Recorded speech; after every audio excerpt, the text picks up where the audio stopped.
did actually turn this thing over beforehand. We're about to fire it up. Contact. Ready? Yeah.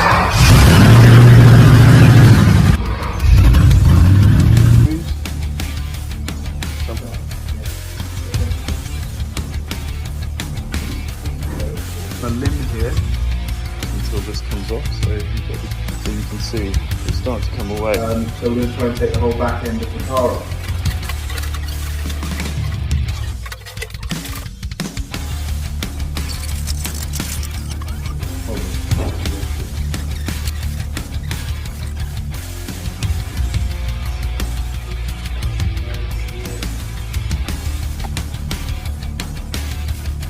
So the back of the car is much worse than the front.